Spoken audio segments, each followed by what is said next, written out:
Good morning, friends. Thank you, thank you, thank you, thank you to all of you all who have been sharing these videos, getting the word out, raising up prayer, encouraging one another to not lose hope, but rather to pray from hope.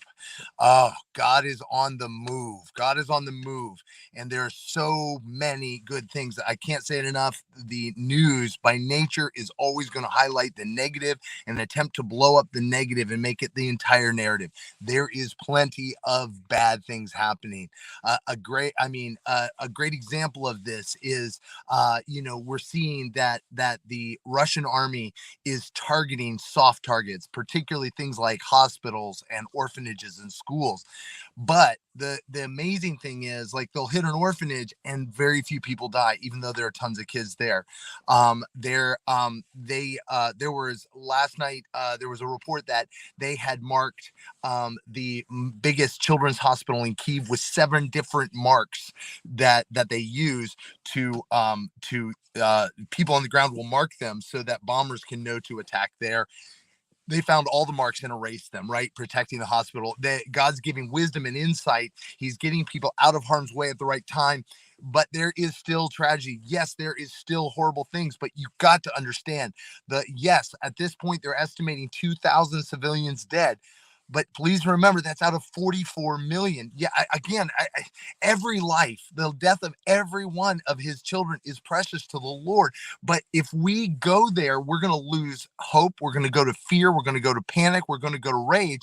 And we're not going to be able to partner with God. We're just going to run willy nilly about. And so the point of what I want to share with you is to help you to zero in on what good is happening, what God is doing, so that then we can target with prayer and faith the things that need to shift. Okay. So, as we've been talking about, yes, every time it seems like Russia claims they take a city, it turns out to be false, or the Ukrainian people push them right back out. Even in Melitopol, where they did take Melitopol, the people are standing up without guns, standing and blocking the tanks.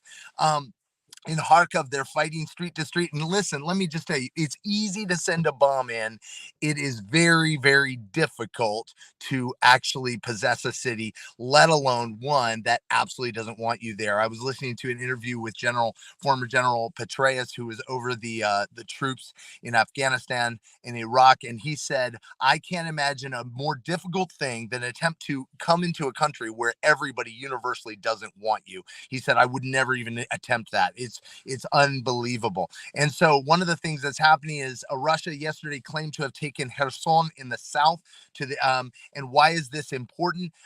This They have a deep water dock. They have a 1.5 kilometer long, about a mile long wharf there that goes down, takes ships with a draft of up to 9 meters. To give that understanding of that, the largest battleship there in the Black Sea right now is the Marshal Ustinov, and it has a draft of only 6.8 meters. What that means is Russia can bring in troops from Rostov-on-Don. They can bring those troops in and land them right in the central. That's another reason why they're going from Mariupol. There are huge mountains along the edge. There are mountains along the edge of Crimea coming into Ukraine. They're easier to defend. If they can take the ports of Mariupol and the ports of Kherson, they can roll in with tanks and things straight into the heartland of Ukraine. And so they claim they took that. Well, guess what? The Ukrainians not so fast. Every time they claim to have taken the airport close to Kyiv, again, that's still in the hands of the Ukrainians. So this is super important. If you're watching, there's an amazing site called UKR Stream, and they have live maps showing in real time what areas that Russia is taking, and you'll see they're branching out as they're trying to go to Mariupol to build that corridor from Crimea over to Donbass. They're peeling off and heading over towards Kherson, but also to the Zaporozhye Moria, the reservoir there on the Dnieper. and so man, pray for the people in Kherson, pray for their protection, but also pray for their courage to continue to, because they are standing in the gap for all of Ukraine. Also pray for the people of Zaporozhye that they would also halt, because listen, based upon what they've already been doing, targeting dams and such. I've mentioned this before. The Dnipropetrovsk dam is 800 meters wide and 37 meters high, and has 33.3 cubic kilometers of water behind it.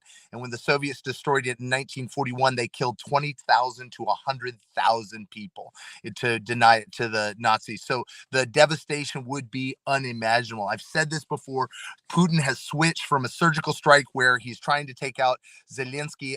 Now he's attempting to cow the Ukrainian people into submission, much like what was done at the end of World War II with Hiroshima and Nagasaki. He's really trying to bomb, with cluster bombs and thermobaric bombs, which are banned throughout most of the world.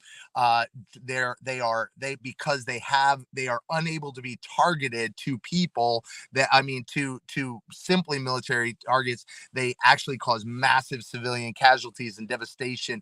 And so please pray for the civilians, especially in Kharkov, because a lot of times cluster bombs can fall and not explode, and then people stumble on them and are killed. So please pray for the protection of the people of Kharkov and the protection of the people of Kyiv. 865,000 civilians have fled Ukraine at this point. Again, so out of a population of 44 million, right? So that's 2%, 1.5% of the population, and it looks like about 200,000 might leave today. Please pray for them. Listen, pray that the Ukrainian people would have wisdom. Those who should leave, those who it's wise to leave, that they would leave, and they would leave well, and they'd be safe and protected, and families would stay together and stay in communication, that they'd have what they need and the supplies they need, that the people receiving refugees in Poland and Slovakia and Romania and Moldova in Romania, that they would have the means to help them. So pray for that, but also pray that those who should not flee will not flee, right? Whether they're fighting or simply they would be unsafe as they leave. Pray for them there, because right now, that's part of what Russia is trying to convince everyone, is that they're in danger everywhere. That's simply not the case. It's very Ukraine is a very large country. I missaid yesterday. I mean, it's really about 800 miles wide and 600 miles up and down. And listen, there's a lot of territory, and only a small percentage of it is experiencing directly this war. So pray for the protection of the people there. Pray that they would continue to rise up in courage. A friend of ours in Kharkov was saying she'd been down in the shelters again and then back home. She said, I've got a new level of overcoming fear. I overcame a new level of fear yesterday. The panic that the Putin and our enemy is trying to sow in the Ukrainian people, so that they will run around willy-nilly. They'll quit standing up. They'll quit fighting. They'll give up, is massive. But that panic is the panic of Putin. Putin is just failing on every front. You got to understand, he has committed 80% of his 190,000 troops already, and it's not working. We have reports, that 40-mile convoy is stalled out, and part because and there and other places, part of the reason why tanks are running out of gas is because soldiers are realizing what's going on, Russian soldiers, and they're puncturing their own gas tanks. They don't want to be a part of this, man. They're posting videos after videos of Russian soldiers who are saying, listen, we didn't even know why we're here. They're surrendering, they're turning up their arms, they're running back across the border. Great news. I said this yesterday. The Chechen army had a convoy coming in, and the Chechen army is a whole bunch of militants under Kadyrov, and they're bad. And they were hit by a drone strike, and they fled back across. Well, last night they sent in Chechen snipers to attempt to get Zelensky. They were wiped out. Come on. There's over and over and over again. Every time Putin rolls the dice, he hits a 1 and Ukraine hits a 6. Jesus. But continue to pray for the protection of the innocents. Pray for the protection. Pray for wisdom and insight for the Ukrainian army, every Ukrainian, to know where to go, what to do, do when, that they would be covered in perfect peace. But I need you to understand, Putin is panicking. I said that before. The panic that people are feeling is Putin's panic, and he's like a caged bear. And so here's the deal. He is this war is not going to end by Ukraine destroying Russia, right? That's not going to happen. So how is it going to end? And the same thing in Belarus. Belarus, they've sent their armies across, right? And so what's going to happen is it's going to be from the inside. It's going to be Russia. It's going to be Russian people and rising up. And I forgot another good piece of news. Anonymous cut off Roscosmos access to their satellites. Man, that's killing a lot of the intel. There's so many good news. But what I want to say with Russia is the Russian people are waking up to the fact they've been lied to, but now they're just confused. And on top of that, they're hurting because they're facing massive sanctions. They really actually don't know. The Russian the Russian government stabilized the ruble after it fell 30%. And what you've got to understand about the sanctions, they're going to hurt, and they're going to hurt the Russian people, but it's not going to hurt Putin. Putin has been working for the last 8 years to set up a yuan and yen and ruble exchange with China. They've created a economic zone.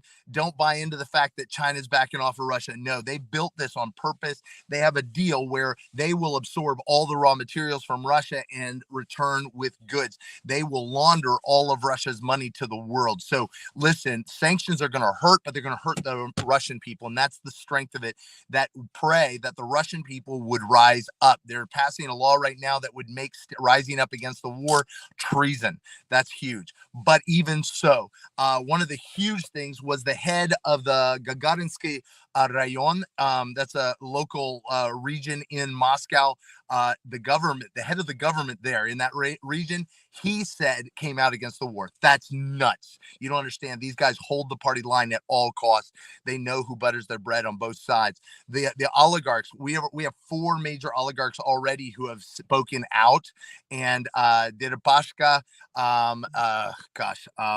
Friedman, others are rising up and saying no, no, no. Like, I mean, they're using nuanced language, but they're recognizing, oh my gosh, I said this before, the oligarchs in his inner circle are the key to his power, and they are not idealists. They're not ideologues. They're not going to go to nuclear war.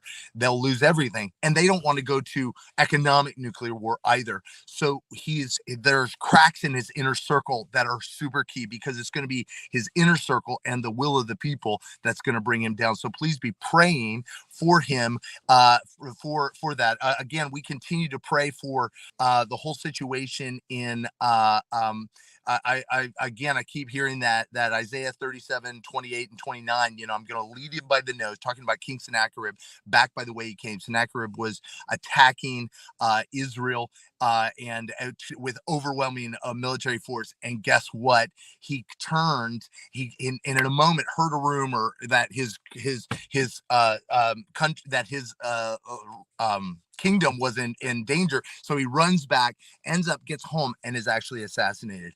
I really believe that an end game where Putin his inner circle turns on him because they realize the will of the people is huge. But listen, it's not enough. Again, I got to say this. We can't pray against, we have to pray for. So what are we praying for? We're praying for peace. We're praying for hope. We're praying for the protection of people. We're praying for bloodless revolution, bloodless turnover, bloodless cease of hostilities. We're praying for, and we've been seeing that, right, where people are laying down arms, and we're seeing this where Russians are sabotaging tanks. This is huge. But we're also praying for that out of this, Ukraine would be free, not just free of the Russians, but free of corruption. We're praying that Belarus would be free, and free of the dictatorship of Lukashenko, but also free, of corruption. And the same thing for Russia, that Russia would be truly free. Many of you don't understand this, but Russia has never been truly free. We think we freed them in 92. The reality is, a lot of ways, it just switched from one power to another, that they would be free of corruption, free free, and mostly free in Jesus, that they would be free to know the peace of Christ. Listen, right now, if you are overwhelmed by terror and fear, your prayers are not going to be effective. And listen, if you're like, I don't even know how to pray, that's okay. Listen, I want to guide you really quickly. Prayer comes out of a place of confidence in who God is.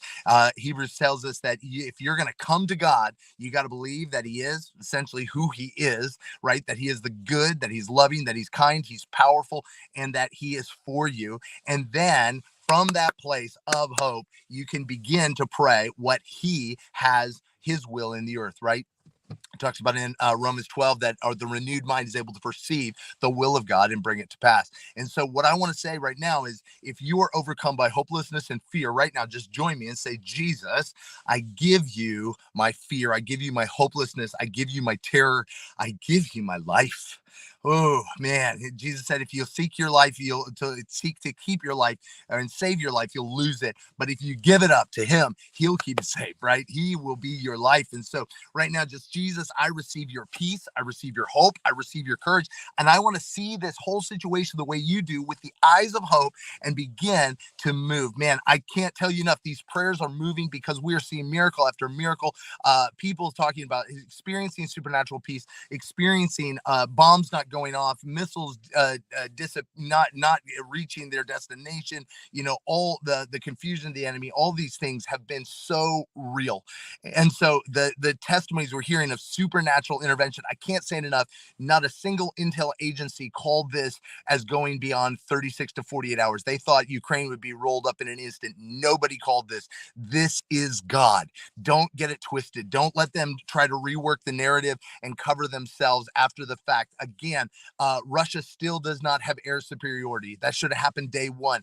God, God, God, over and over and over again. Listen, keep looking with the eyes of faith until you see him as he is.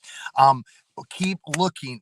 We talked about this on Sunday with Daniel chapter 7. He kept looking till he saw the Ancient of Days seated on the throne, right? And one like the Son of Man. Come on, keep looking till you see God on the move, and don't stop. The Ukrainian people need you to stand with them.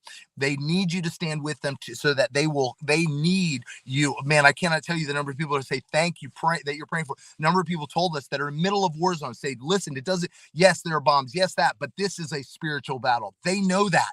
They know this cannot be won on the ground. They are holding Ukraine, believing for God's intervention. Listen, it's not going to be the West that saves them. It's going to be God. It's going to be, men trust in horses and chariots, but we trust in the Lord. That's what's got to go on. So right now, what I want to say is keep leaning in for that hope, for that faith.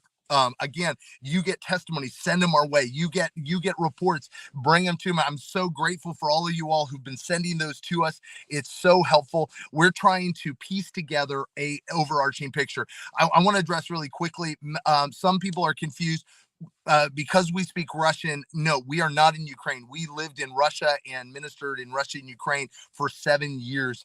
But we are now pastors of a church in Georgia and the U.S. No intention to deceive, but we've been studying Russia and Russian affairs and in every way for over 30 years. And we have contacts throughout Russia and we have family throughout Russia and Ukraine. And so what we're doing is we're trying to piece together an overarching narrative that's missing from the media. We're trying to put together so you kind of understand where all this is going, because again, over and over again, people are like, well, we hope in China, no, are we hoping this or hoping that? Listen, it's not going to be solved in diplomacy. Listen, Russians do not do diplomacy except from the end of a gun. Russians do not believe innately, culturally, in compromise. Compromise is always bad. The essence of diplomacy is compromise, right? No. And so listen, again, pray for the confusion of the enemy. Pray for the confusion. We're seeing, like I said, cracks in Putin's veneer. Putin has worked very hard to create a certain persona, and you can see he's getting frustrated. And so please pray for that. Oh man. Okay, listen. Finally, if you have any questions about who we are, what we do, or what we're about, again, some of you are calling us a news agency. We are not. We're just doing what I just said. If you want more information about who we are, ariselife.org.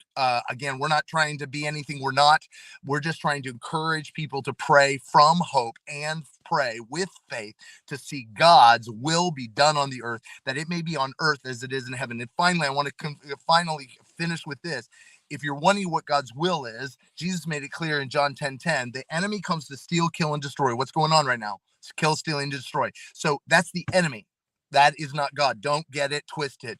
But I came that you may have what? Life, and have it to the full. So if you want to know God's will in a situation, it's always going to be have life and have it to the full. Don't get it twisted. God is not the author of destruction. We do have an enemy, but it is not God. So don't start that whole thing. Well, I don't know. No, don't get it twisted. God's will is always peace. He is the Prince of Peace.